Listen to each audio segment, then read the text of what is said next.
Mungu unastahili kuwa Mungu tu, tutabaki kwenye kiti chako cha enzi, Mfalme. Asante kwa rehema zako ambazo unaendelea kutuonyesha, Mungu.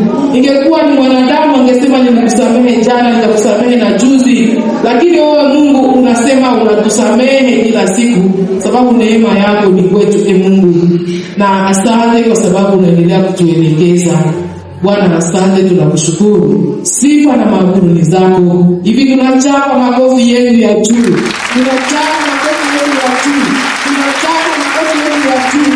Kama alama ya mabudu yetu kwa zako zangu. Pokea chika na vitabu zetu katika jina la Yesu. Amen. Neema ya Bwana wetu Yesu Kristo, pendo la Mungu Baba na ushirika wa Roho Mtakatifu ukae nasi sote. Amina. Tunaendelea kulibariki jina la Bwana ambaye tena ameweza kutupatia neema ya kuweza tena kusimama mbele ya taifa kubwa kama na hili. Tunasema jina la Bwana libarikiwe. Na kwa siku ya leo, somo ambayo tunakuwa nayo kwa siku ya leo inasema hekima ya kuishi pamoja na watu wengine. Hekima ya kuishi pamoja na watu wengine.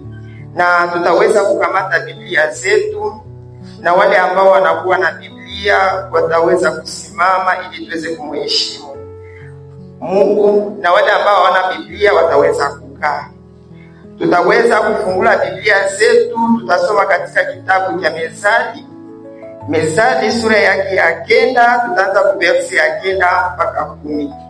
Mezali 9 inasema, fundisha mwenye hekima naye atazidi kuwa na hekima. Fundisha mwenye haki naye atazidi kuwa na elimu. Woga wa Bwana ni mwanzo wa hekima, na kujua mtakatifu ni ufahamu. Tutaweza pia kukamata kitabu cha Waefeso sura yake ya 5, tutasoma kule verse ya 15. Waefeso sura 5, tutasoma kule verse ya 15 mpaka 17.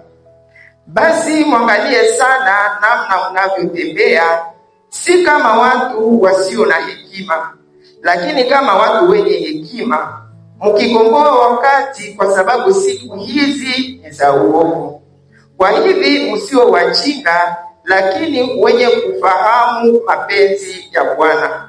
Wala msilewe kwa mvinyo, ndani yake ni makelele, lakini mujazwe na Roho. Kwa mwisho tutakamata Wakolosai sura yake ya 4, tutasoma ile verse yake ya 5 na ya 6.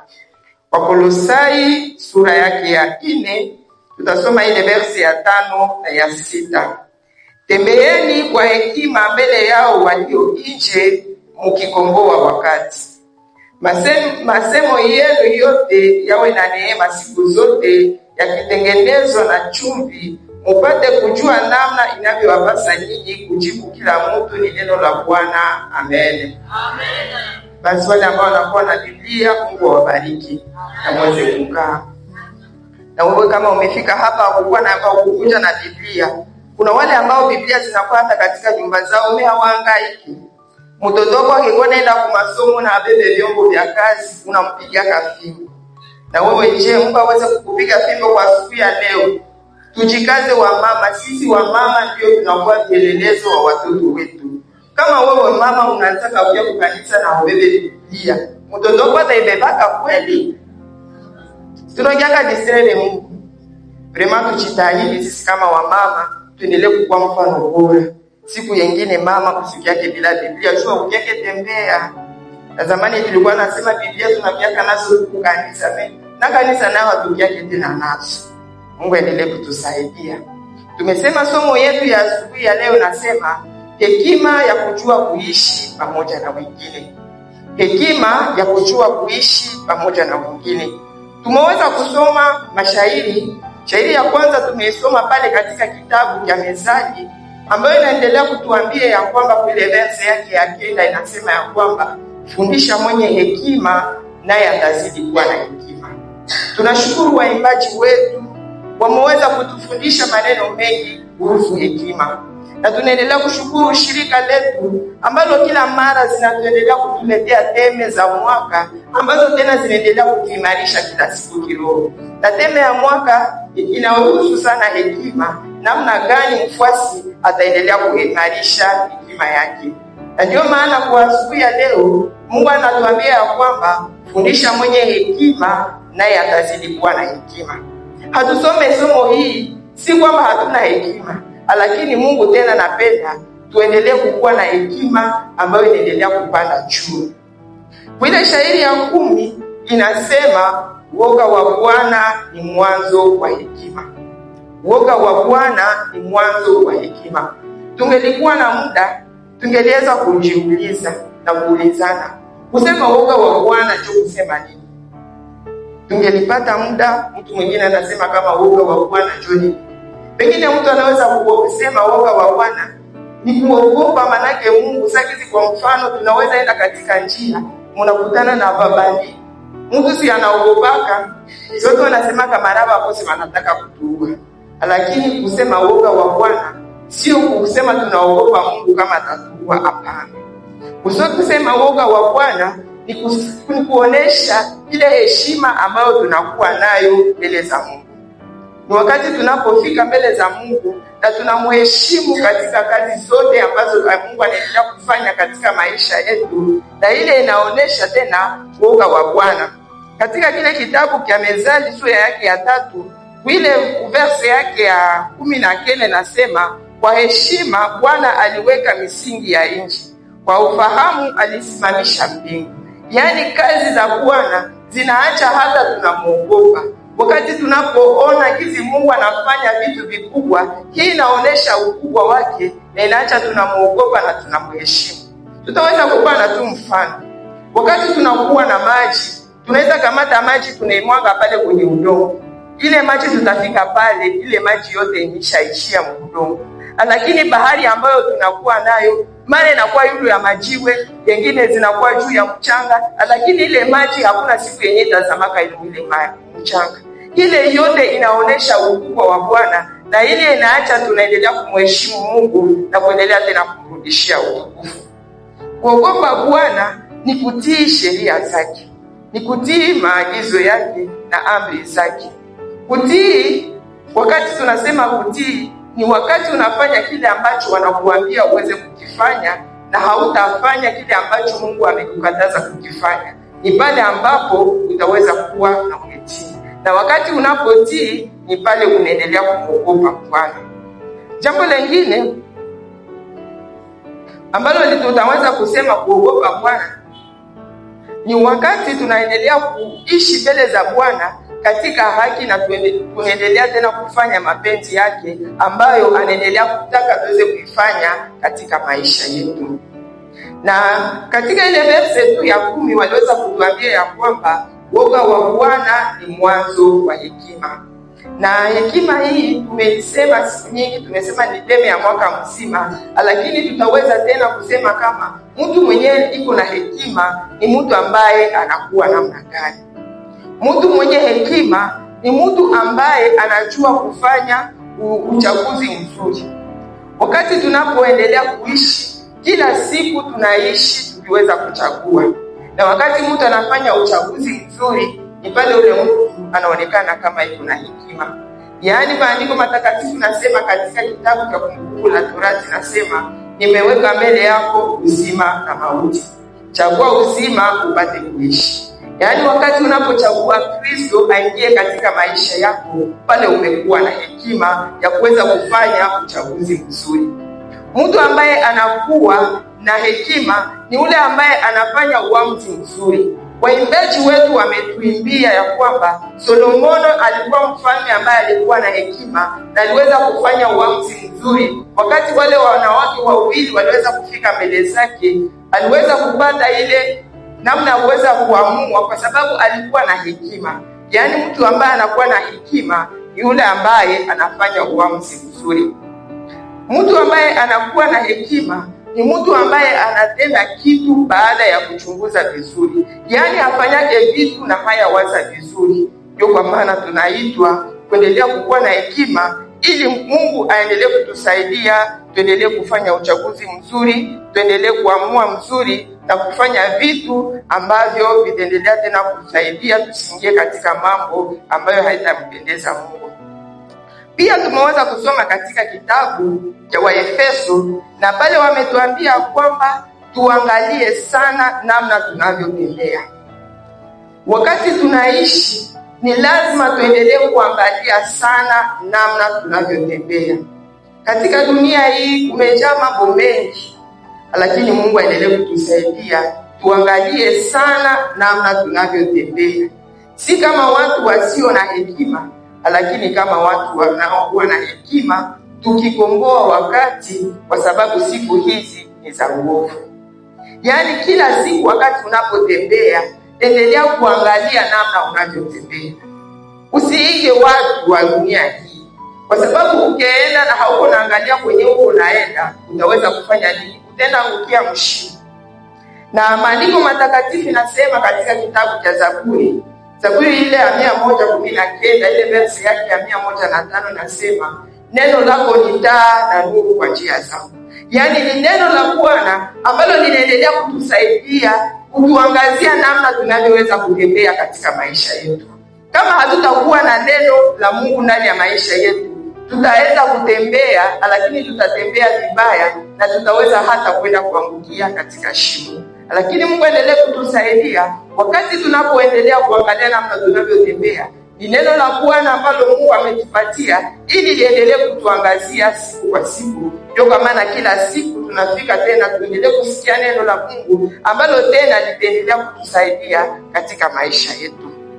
Kitu kingine wanatuambia kwamba ni lazima tuweze kukomboa wakati, kwa sababu siku hizi ni za uovu. Hakika tuendelee kukomboa wakati. Siku hizi ni siku za uovu. Mtu akiwaza kama anakuwa na siku nyingi, atakuwa na amereveka. Lakini kila siku tukuwe na tujiweka tayari na kusema kwamba saa ni saa Bwana anaweza kukuja. Ndio kwa maana tunaitwa kuendelea kujitakasa. Pia walisema ya kwamba tusiweze kulewa kwa mvinyo, lakini tuweze kujazwa na Roho. Yaani mtu ambaye anakuwa na hekima ni yule ambaye anajazwa na Roho wa Bwana. Mtu ambaye anakuwa na hekima ni mtu ambaye anakomboa wakati. Mtu ambaye anakuwa na hekima ni mtu ambaye anafanya mapenzi ya Bwana. Mungu endelee kutusaidia tuendelee kufanya mapenzi ya Bwana katika maisha yetu. Pia tena waliweza kukazia kile kitu katika Wakolosai. Tena wanatuambia tutembee na hekima mbele ya watu walio nje. Yaani wakati tunaishi maisha yetu tunaitwa kutembea na hekima mahali pote. Katika kazi zetu tuwe na hekima. Kanisani tuwe na hekima. Sokoni tuwe na hekima. Katika jamaa tuwe na hekima. Katika kwaya tuwe na hekima. Yaani mahali pote Mungu anatuita tutembee na hekima mbele ya watu wanaokuwa nje. Kwa sababu sisi tuko taa ya ulimwengu. Wakati tunapotembea na hekima, ni pale ambapo tutaweza hata kuvutia watu wengine ili waje kwa Kristo, kwa sababu ni Kristo ambaye anaendelea kutupatia hekima. Na katika somo letu, shabaha ya somo letu, Mungu aendelee kutusaidia kwa siku ya leo. Tumesema tufundishe mwenye hekima na atazidi kuwa na hekima. Acha Mungu aendelee kukusaidia tena kwa siku ya leo, upate hata neno moja ambayo tena itaweza kukuongezea hekima katika maisha yako. Katika somo letu tutaweza kugusia mambo matatu. Jambo la kwanza ambalo tutaweza kuligusia, tutaweza kuona nguzo za kujenga hekima. Tutaweza kuona nguzo za kujenga hekima. Pia kwa jambo la pili tutaweza kuona wale waliotembea na hekima katika hali mbalimbali za maisha. Na kwa mwisho tutaweza kuona mambo inayotusaidia kuimarisha hekima. Bila kuchelewa tutaenda kwenye jambo letu la kwanza ya kuonesha nguzo ambazo zinajenga hekima. Nguzo ni zile ambazo tunaweza kusema hii nyumba, lakini hii nyumba inakuwa na manguzo mapilia ambazo zinakamatisha. Na wakati tunaposema nguzo za kujenga hekima, ni ile ambayo inaendelea kusimamisha hekima katika maisha yetu. Nguzo ya kwanza ambayo inasimamisha hekima ni kuogopa Bwana. ni pale ambapo tulisoma katika kitabu cha Mithali sura yake ya 9 ile verse yake ya 10 ambayo nasema kuogopa Bwana ni mwanzo wa hekima. Yaani wakati tunapomwogopa Bwana, tunapofanya mapenzi yake, tunapomheshimu, tunapomrudishia utukufu, ni pale ambapo tutakuwa na hekima. Jambo la pili ambalo linaweza kutupatia hekima, jambo la pili kama nguzo ambayo inaleta hekima, tunaipata katika kitabu cha Mithali. Mithali 11 kile verse yake ya 2 inasema, wakati majivuno yanapokuja, halafu haya inakuja, lakini hekima ni pamoja na mwenye unyenyekevu. Yaani nguzo ya pili ni wakati tunapokuwa na unyenyekevu na wakati tunapojitambua. Hauwezi kuwa na hekima kama hauna unyenyekevu. Hauwezi kuwa na hekima kama haujitambuaje. Unyenyekevu, maana watu wanaona mtu mnyenyekevu wakati watu wanapokupatia correction. Wakati watu wanapokuambia neno ambayo pengine imeendeka vibaya, pale wanaonaka mtu mwenye iko na hekima na mtu mwenye hana hekima. Kwa nyuma tutaweza kuona nyakati mbalimbali ambapo watu wanakosa hekima. Mtu ambaye anakuwa na hekima ni mtu ambaye anajitambua. Wakati tunapoishi katika maisha yetu, si kwamba tumefika, si kwamba tumekamilika, lakini kila siku neno la Bwana linaendelea kututengeneza, linaendelea kutubadilisha siku baada ya siku. Kama haujitambui ni maisha yako ya kwamba kuna vitu ambavyo unashindwa, hauwezi kuwa na hekima. Na maandiko matakatifu yanasema usikuwe na hekima kwa macho yako mwenyewe. Yaani unaweza zaliwa shaka kuwa na akili kumbe na hauna akili. Yaani mtu ambaye anajitambua na anajua kwamba hapa ninaweza kushindwa, ule mtu anakuwa na hekima. Kitu kingine ambacho ni nguzo ya kutupatia hekima ni wakati tunapopenda kufundishwa na kusoma neno la Mungu. Wakati mtu yuko na hamu ya kufundishwa, huyu mtu anapataka hekima. Lakini ukikuwa na bakia, kwa watu ambao wamebakia katika nyumba zao wanasema nenda kwanza kula tatu, tena watatuambia vya wapi, tushakasikia vya mingi. Lakini wakati mtu anapozogelea mafundisho, hii kuzogelea mafundisho inasaidia mtu kuwa na hekima. Na shairi nyingine inasema tembea na wenye hekima na utakuwa na hekima. Yaani ukizogelea watu wenyewe wiko na hekima na utakuwa na hekima.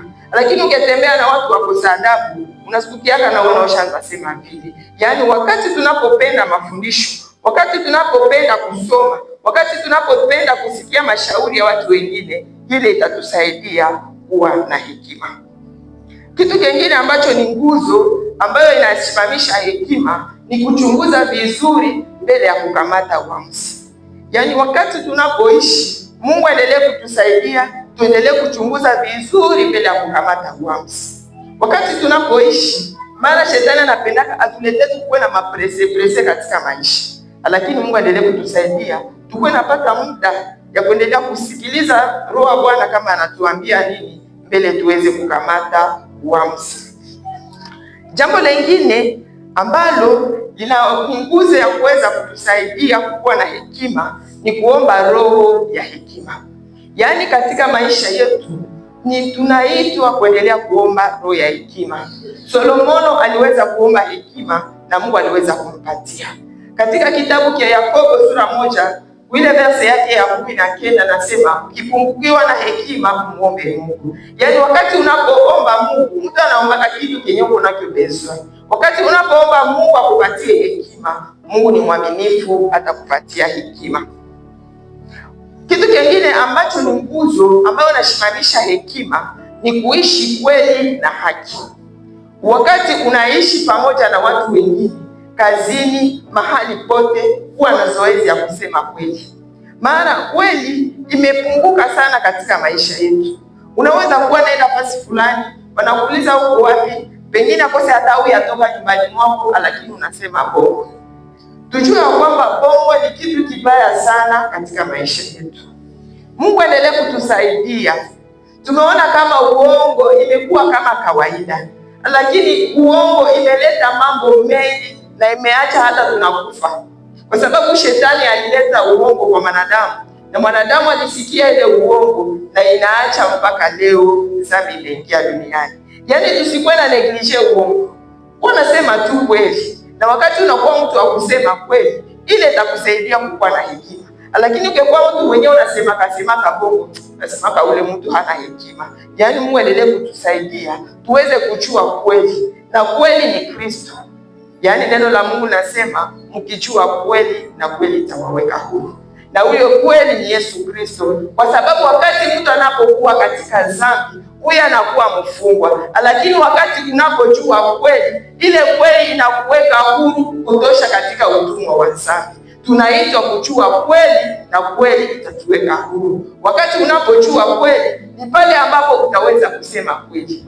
Hawezi weza kusema kweli yenye haujui. Hawezi weza kuishi kweli yenye haujui. Yaani Mungu aendelee kutusaidia. Kama uko mama humu ambayo hauyakuwaka na kweli ndani ya maisha yako, asubuhi ya leo pokea Yesu Kristo ambaye ni kweli aweze kukuweka huru, kwa sababu dhambi inatufanya kuwa watumwa. Lakini wakati tunapoijua kweli, na ile kweli inatuweka huru. Mungu aendelee kutusaidia. Kama hujapata kweli ndani ya maisha yako, uweze kumpokea Kristo ili uweze kuishi kweli. Kitu kingine ambacho kitatusaidia kuweza kusimamisha hekima katika maisha yetu ni wakati tunapoweka neno kwa matendo. Kwa sababu maandiko matakatifu inatuambia kwamba msiwe wasikiaji, lakini muwe watenda wa neno. Wakati tunapoishi na watoto wetu nyumbani, mara tunasema huyu mtoto hasikii yake.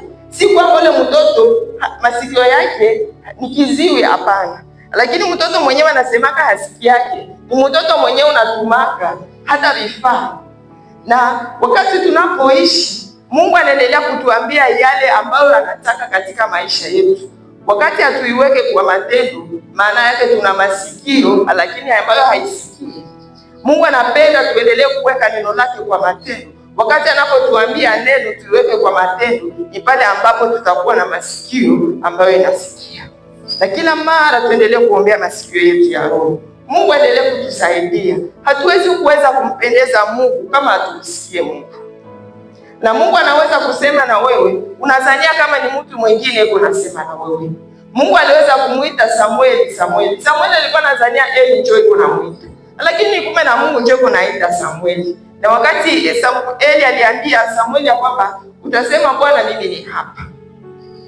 Somo hii pengine utaweza sema fulani angelikuwa hapa kama ameshisikilia. Lakini Mungu njoo mwenyewe yuko nakuita. Wewe njoo uko naita, usizanie mwingine njoo mwenyewe Mungu yuko naita, lakini ni wewe ambaye Mungu yuko naita. Yaani wakati tunaposikia neno la Mungu, tuweze kuliwekwa kwa matendo, na pale tutaweza kuendelea kukua na hekima. Jambo letu la pili tulisema ya kwamba tutaweza kuona wale ambao walitumia hekima katika hali mbalimbali za maisha. Mfano wa kwanza tutaona Rutha wakati alipokuwa pamoja na mama mkwe wake. Rutha aliweza kutumia hekima ili aweze kuishi na Naomi. Tunajua historia hii sana, tumeisoma sana sisi wa mama. Tunajua ya kwamba mama mkwe wa Rutha aliweza kumwambia uweze kurudi, mimi ninaenda. Lakini huyu Rutha aliweza kubaki pamoja na mama mkwe wake na kusema ya kwamba mahali utakufa na mimi nitazikwa pale.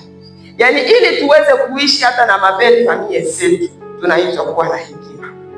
Kama hatuna hekima, hatutaweza kukabiliana na changamoto ambazo zinakuwa katika beli familia zetu. Katika jamaa zetu tunazaliwa na ndugu zetu, mara inaweza shindikana watu waishi na salama.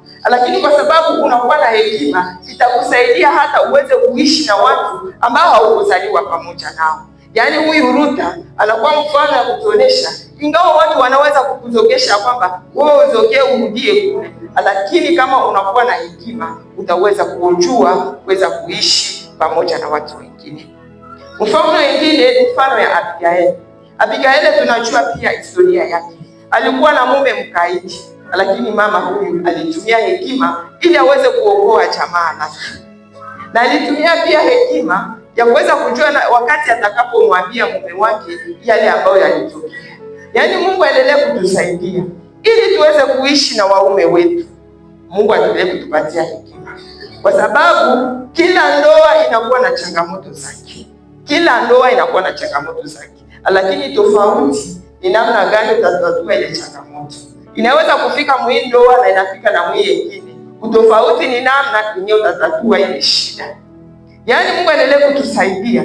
Ingawa shida inaweza fika katika ndoa zetu, Mungu atupatie hekima namna gani tutaendelea kutatua na kuishi na waume wetu. Pengine anakuwa na udhaifu huu, pengine anakuwa na udhaifu ule, lakini kwa sababu ya hekima Mungu atatusaidia tuweze kuishi pamoja nao. Hakika mifano ni mengi ya wale ambao walitutangulia ambao walikuwa na hekima. Waimbaji wameimba Solomoni. Danieli pia naye alikuwa na hekima. Wakati mfalme alipopata ndoto, alikosa tafsiri yake. Lakini Danieli alienda kumwomba Mungu na Mungu akimpatia hekima ya kuweza kutafsiri ile ndoto ya mfalme. Yaani Mungu aendelee kutusaidia ili tuweze kutafsiri ndoto mbalimbali. Ndoto sio tu ile yenyewe unalala unalota, lakini na projet yako ni ndoto. Wakati unapotumika una mipangilio fulani. Ile ni ndoto ambayo unahitaji kuweza kutafsiri na uweze kufahamu. Lakini utaweza kuiweza wakati Mungu anakupatia hekima. Tunaambia huyu, mbona mara moja mtashacheza bila hekima? Yaani wakati tunapokuwa katika sherehe mbalimbali, Mungu atupatie hekima. Mungu atusaidie tusiweze kukosa hekima. Wakati mwingine ambapo tunakosa hekima ni wakati wa huzuni. Wakati tunapoenda kuvilio, ni sisi wa mama tunekalaka chini katika nyumba. Lakini wakati watu wanaliaka, kuna watu wengi wanaliaka bila hekima.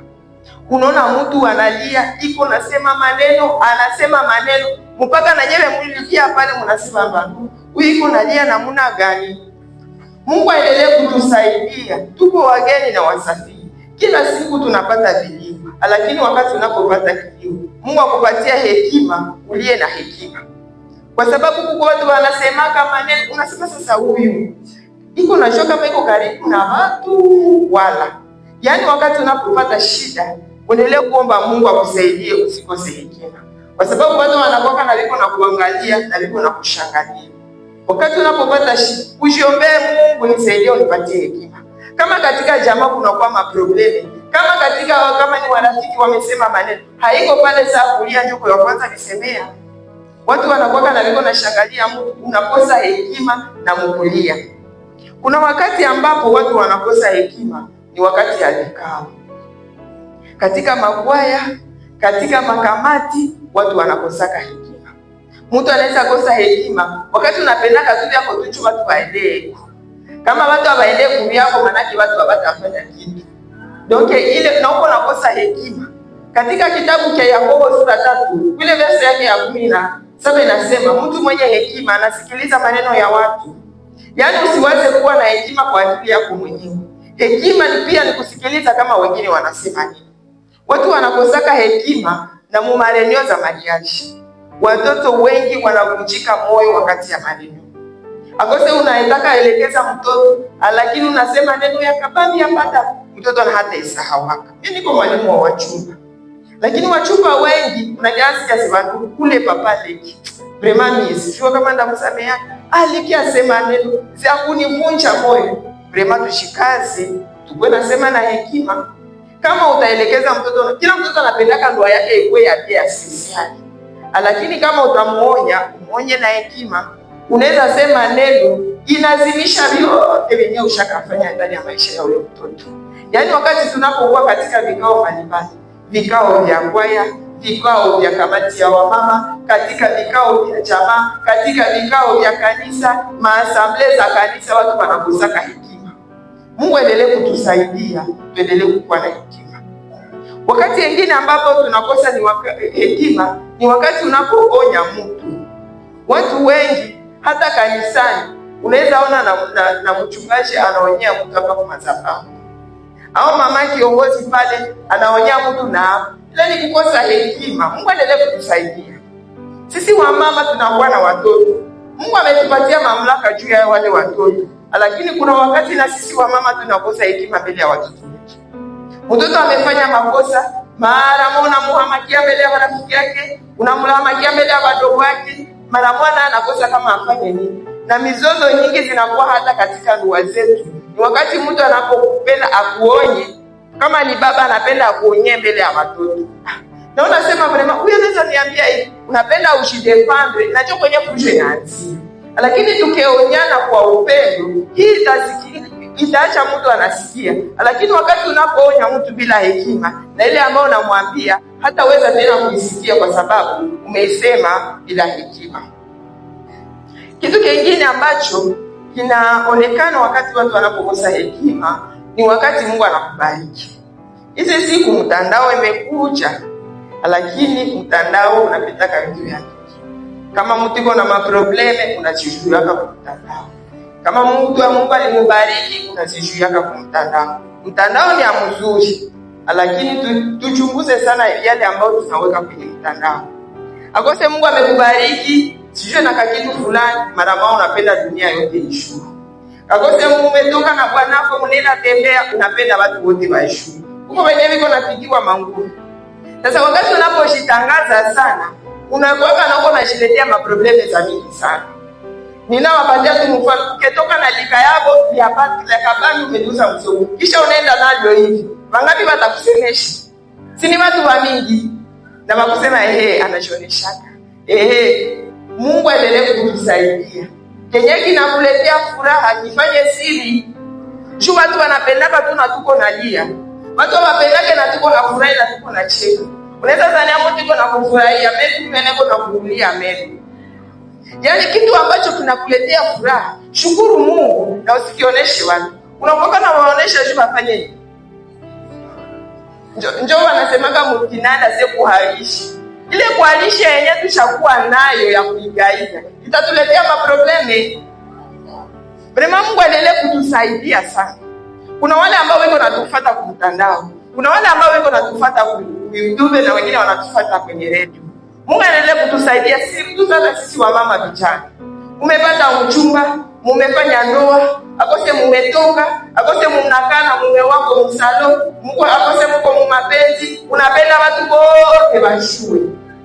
Muile telefone yako, Mungu na wadui wako, Mungu mkwe yako, Mungu mkwe yako, Mungu wachungaji, wote wanaona kama wenyewe unatiaka kusati. Vrema Mungu aendelee kutusaidia. Mungu anapotubariki, tuangalie tusiweze kukosa hekima. Tuweze kufurahi vizuri, lakini usikose hekima wakati Mungu anapokubariki. Wakati wengine ambapo tunakosa hekima ni wakati tunapoongea na watu wengine. Unaweza kufika mbisi, unaikala. Akose mwingine tu ameshikwaruza kuwe, pale unaweza kosa hekima. Hekima tunaweza kuikosa wakati mbalimbali katika maisha yetu. Lakini Mungu anatuita kila wakati tunapoishi na watu wengine tuwe na hekima. Tunaweza kusema ya kwamba Mungu aendelee kutusaidia kila siku na aendelee kutuwezesha. Tunataka kusema hapa nyakati mbalimbali ambazo tunaitwa kuwa na nyamazi. Kwa sababu hekima unaweza kuikosa katika masemi, hekima unaweza kuikosa katika mwenendo, lakini hapa tunataka kusema nyakati mbalimbali ambazo unaitwa kunyamaza. Wakati wa kwanza ambao unaitwa kunyamaza usiseme, ni wakati yenyewe unafurahi sana. Huko wakati yenyewe mtu anafurahiaka sana. Na njoo unakutanaka mumandoa, watu wakisha furahi sana, njoo vile tutampatia ng'ombe, njoo vile tutampatia. Na unakia kutana ni nini? Mbongo. Sema nakia iuliza sasa ile ng'ombe iko wapi? Silikuwa tushafurahi sana. Ndio unakia kutana, mtu anafanya nini? Anakosa hekima wakati anafurahi. Kuna kwa katika maandiko matakatifu, kuna wafalme ambao walifurahi. Mara moja mtu anaanza sema maneno, hata na nusu ya ufalme wangu nitakupatia. Sasa ule mtu na ufalme pia nipatia nusu ya ufalme. Yaani Mungu anaendelea kutusaidia. Sasa unafurahi sana. Ujiazari usisemeseme maneno. Juu unasikiaga ushasema vitu vyenye hautawezaka kuyaanzia. Humu tunakuwa na vijana. Kuna wale ambao hawajafunga ndoa zao. Wakati unapopenda msichana, usianze furahi sana na kuanza kumpatia mapromesi zenye hautanianza. Mandoa nyingi zimebomoka kwa sababu umepatia mtu mapromesi, ile mapenzi, unampatia mapromesi, nakupepaka na bulaya, nakufanyiziaka hivi. Unafurahi sana, unaanza sema venye hautatimiza. Sasa wakati unapofikisha msichana wa watu, wakati anapofika na kukutana haiko ndio venye alikuwa anasema. mara moja anafanya nini? Anakuwa desi, anasema najua kunyumba gani. Lakini kama umependa Mungu akupatie hekima ujue nini utasema. Kwa sababu watu wengi wanapataka maahadi na hawatazitimiza kwa sababu ya furaha. Wakati wengine ya kunyamaza ni wakati ambapo unasirika. Neno la Bwana linasema ukisirika jua lisishuke na hauyakuwa vizuri. Tuko wanadamu tunasirika, lakini wakati unaposirika usiseme maneno. Unaenda stukia ushasema neno, wanakurudilia mwele neno, unakosa kama utasema nini. Wewe tu ulisema hivi. Wewe tu ulisema, unakosa kama utasema nini. Tunaosha kisema. Yaani Mungu anaendelea kutusaidia wakati tunaposirika tunyamaze. Unastukiaka ushasema neno yenyewe hautarudiaka. Kuna wakati pengine mtu amekukwaza. Kuna wakati yenyewe mtu anaendelea sema maneno anapenda na usikie. Unanyamaza, mtu anasema kuiko mzima wala haiko mzima. Na wakati unaponyamaza anakosaka kama atakwenda kwa hai. Wanasemaka katika maandiko matakatifu nasema hata mpumbavu anaponyamaza anaonekana kama yule hekima. Ndio kwa maana tunaomba kila siku katika kitabu kile cha Zaburi za 41 nasema kwamba Mungu niwekee mlinzi kwenye midomo yangu. Yaani tunaitwa kuendelea kuomba Mungu atuwekee mlinzi midomo yetu. Yaani wakati unapokuwa na kitu ambacho kinaweza kukufirikisha, Mungu akupatie hekima uweze kunyamaza. Katika maisha yetu, Mungu endelee kutusaidia tuendelee kunyamaza wakati yenyewe tunaitwa kunyamaza na kusema wakati ambapo tunaitwa kusema. Na maandiko matakatifu yanatuambia kwamba tuwe wepesi kwa kusikia, lakini tusiwe wepesi kwa kusema. Yaani tunaweza sikia vitu vya mingi vinapita huko, lakini haiko vyote ndio vyenyewe utasemaka. Wewe wenyewe unasikiaka, nasema hiki nakio sitakisema. Na mwenyewe atakuwezesha ni roho ya Bwana. Unaweza kwa hata na Mungu unazungumza na mtu. Mtu anakuambia hiki na unasema hiki. Hampatane katika masemo. Roho Mtakatifu anakuambiaka nyamaza. Na wakati unaponyamaza, hata kama fusho litakaanza kuwa, unaona tu na fusho inafanya nini? Inaishi. Katika ndoa watu wengi wanagombana kwa sababu mara hawasikiake roho. Roho anakuambiaka pale usishindie kunyamaza. Na wakati unaponyamaza, unakuta na probleme inafanya nini? Inaishi. Lakini sisi wanadamu tunapendaka kujidefend. Tunapenda hapana, vilikuwa na hivi na vingekuwa hapana. Kuna wakati ambapo unaitwa kunyamaza, Mungu anatendaka kazi. Ile ni wakati mbalimbali, zinaweza kuwa nyakati nyingi, lakini kwa sababu ya muda tutaweza kuishia pale. Tunaenda kwa jambo letu la mwisho, mambo inayotusaidia kuweza kukumalisha hekima yetu. Jambo letu la kwanza ambalo tutaweza kusema ya kwamba tunakumalisha hekima ni kutii neno la Mungu. Tumesema pale mbele ya kwamba utii ni wakati yenyewe unafanya kile ambacho Mungu anakuambia na usifanye kile ambacho Mungu hakuambii. Tutakamata tu mfano katika kitabu cha Zaburi sura yake ya 1 mstari wake wa 1 mpaka 3.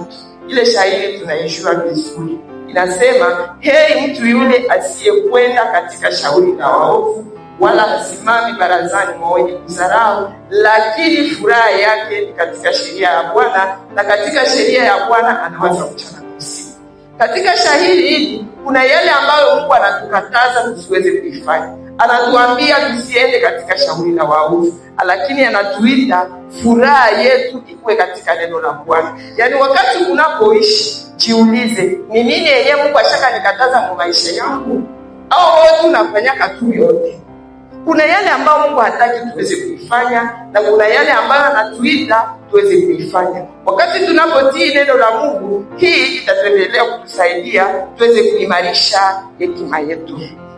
Kitu kingine ambacho kitatusaidia kuweza kuimarisha hekima yetu ni wakati tunaendelea kumuomba Mungu. Mungu wakati tunapomuomba anatupatia hekima. Mama kama hufanyake maombi ya kufunga, hawezi kuwa na hekima. Ukiona ushaanza jibia mbaya, ushaanza kose tombokea watoto mbaya, kamata maombi ya kufunga. Wakati unapokuwa katika maombi, Mungu anakupatia hekima nyingine. Hawezi jibia ovyo na kukupigia. Wakati unapokuwa ukichunguza vizuri, maombi imepunguka ndani yako. na kutombokea watoto unataka batumbukia na unaanza piga na mtoto na kuyenyange mpiga. Lakini ukitambua hivi, kamata kipindi cha maombi. Na wakati unapokamata kipindi cha maombi, Mungu tena atakutengeneza na utakuwa na hekima. Maombi inatusaidia kuimarisha hekima yetu. Kitu kingine ambacho kitatuimarisha hekima yetu ni wakati tunapomsikiliza Roho wa Bwana. Wakati tunaposikiliza Roho wa Bwana, anatupatia tena hekima ya kuweza kuishi pamoja na watu wengine. Maisha ambayo tunaishi, maisha yetu ambayo tunaishi, mwanadamu anaumbiwa na vitu vitatu, tuseme vile. Mtu anakuwa na mwili, roho na nafsi. Na wakati tunapoishi, mwili yetu iko na percentage ya kidogo mu maisha yetu, lakini roho na nafsi iko na bahati ya kabambi mu maisha yetu. Yaani mwanadamu iko plus spirituel que physique. Kama hatutaisikiliza Roho wa Bwana, hatutaweza kumpendeza Mungu. Kwa sababu Roho wa Bwana ataendelea kutupatia namna gani tutaendelea kutembea. Na neno la Bwana linatuambia, tembeeni kwa Roho wala hamtatimiza tamaa za mwili. Yaani wakati tunapokubali kuongozwa na Roho Mtakatifu wa Bwana, ataendelea kutupatia namna gani tutaendelea kutembea katika maisha yetu. Roho wa Bwana atatupatia mipaka katika maisha yetu. Maana tunaombaka Mungu alaaniwe anayevuka mipaka. Alaaniwe anayevuka mipaka. Mungu nipanulie mipaka yao. Unajua kama mipaka ni nini? Si mipaka tunajua watu washaka kuvuka mipaka hapa badani. Sababu naosha kuvuka mipaka ya watu. Maisha ya Ukristo Mungu anatupatia mipaka. Kuna vitu ambavyo siwezi kufanya kwa sababu Roho ananiambia kile wewe hawezi kufanya. Kama wewe maisha yako ukingali na kulaka vyote, ukingali na balaka vyote, ukingali na faaka vyote, usiokose Roho yako naye. Lakini Mungu anatupanuliaka mipaka. Wakati mipaka haiko kusema sema parcele tuiongeze iko ya kabisa. Mipaka wakati unapozogea karibu na Mungu, anakupanuliaka mipaka. Anakuambiaka na hiki hawezi kifanya, na hiki hawezi kifanya kwa sababu ni Roho wa Bwana anatutengeneza. Na Mungu anatuambia tusifanane na dunia hii. Hatuitwa kufanana na dunia, hatuitwa kuiga kila kitu, lakini tuendelee kusikia Roho wa Bwana kama anatuambia. Kama Roho anaanza kukataza kitu, ujiulize, eske niliokokaka?